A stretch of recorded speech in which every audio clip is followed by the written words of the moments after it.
Good morning. You listen to FloorDaily.net, and I'm Kemp Harr. I'm in Greenville, South Carolina at the annual CARE convention, and I'm with Brendan McSheehy, the chairman of the board. Brendan, you doing okay?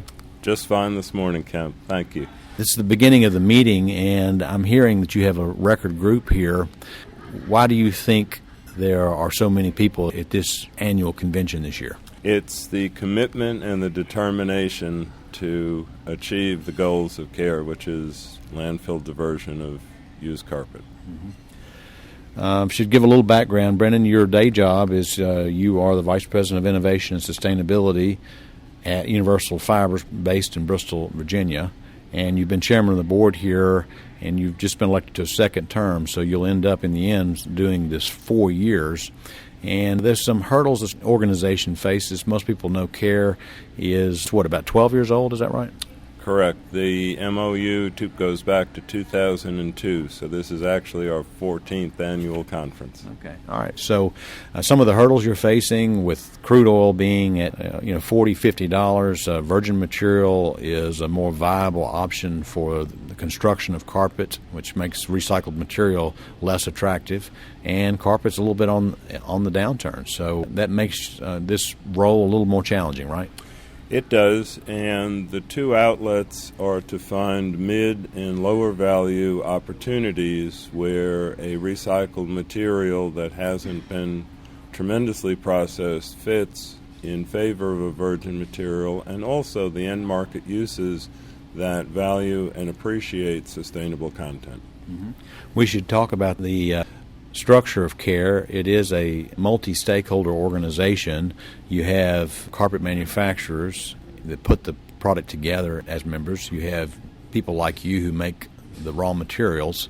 You have collectors and sorters and entrepreneurs that help bring the material back. And you actually also have some government people involved, right? Yes, we do. And the fact that it is multi-stakeholder gives us all the perspectives in the room to advance this complicated and complex opportunity. All right, so let's talk about the one legislation that was passed in California, AB 2398. It's called EPR, Extended Producer Responsibility Legislation, and we've covered before that fee has gone to 20 cents a yard, and that's going to bring in around $18-19 million, which is some real money. So talk about what impact that might have. Well, it's had internally a direct impact. CARE is managing a budget that's at historic levels, and we've made adjustments in the organization to ensure that the appropriate financial fiduciary controls are in place. But in terms of advancing the goals of AB 2398, the commitment is to achieve 16% recovery in 2016, and CARE would say that they have made continuing meaningful improvement efforts, one initiative after another, to continue towards this goal in the face of, as you mentioned, adverse economic substitution circumstances. All right, so they want 16%, you're at about 14%, and while that's just 2%, that's going to be a steep hill to climb, isn't it? We're in the red zone, and we've got a goal line push going. I might need to point out that while that is a California initiative, it is actually stimulating nationwide type of activity, right? It is. There's a second initiative called the Voluntary Product Stewardship Program, which was brought under the auspices of CRI and reapproved for its second year to support and keep the collector sorter entrepreneur network intact. So I'm speaking for CARE and being very appreciative for both the generosity and the vision of the contributing mills. Actually, let me point that out. That's about $4 million that's been contributed by members of the Carpet and Rug Institute to help keep these collector sorters solvent or alive in this economic time now where there's not a lot of profit opportunity based on just purely collecting and gathering and shipping carpet back to where it can be processed, right? In the face of less expensive virgin raw materials. Another thing that's interesting, for a while there was a viable market for nylon because Shaw was running the Evergreen facility in Augusta. That's now shut down. So the issues are not just PET anymore. I mean, all fiber types, we're looking for in-use, economically viable outlets for recycled carpet, right?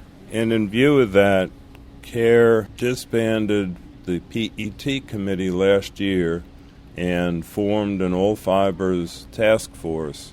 And that task force has been hard at work behind the scenes and has brought forward a matrix of almost 6 different technologies, opportunities, businesses in formation, some of which we expect to see come on stream in 2016, and they'll be presenting this afternoon at the conference.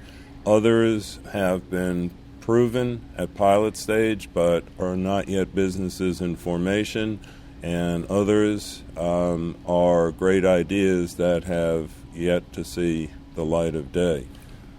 Yeah, let me mirror what you just said. You showed me a sheet right before this interview, and you say 6. I mean, that's quite a number of different innovative initiatives that might bring a profitable market solution for what might happen to carpet. I would like to bring up one thing I've been kind of watching. In Europe, there are a couple of companies who've been stressing that this solution could solve itself if we made carpet differently. And their premise is that the way we've been making carpet now for over 40 years, with different types of polymers and adhesives that somewhat are contaminants when you talk about recycling, some of the solutions are to make carpet differently. Do you think that might happen? Well, this has been an industry of change since its very inception, and certainly to the credit of those participating that they're willing to embark on new ideas and try new things, and I expect to see more of that. If said differently, Kemp, you put work, time, effort, and money into separating a product at the end of its life, and if you've put it together bolted like steel, you've got to put a lot of time, effort, and money into that separation. So the easier the separation is, the smoother it will be at the end of its life. Mm-hmm. Need to point out that we just did our annual report, and carpet is still an $8.5 billion business in the United States as far as wholesale value of what's sold, and so that's more than 2.5 times the next closest category, which is hardwood. So there's still plenty of carpet being sold, and there needs to continue to be a focus on finding a solution for what we do with it in the end, right? Yes, it is, and expect in the years to come that raw materials from an extraction point of view will become more difficult and more valuable. All right, Brennan, it's great to be with you. Again, been talking to Brennan McSheehy, the chairman of the board of CARE, and you've been listening to Kemp Harr and FloorDaily.net.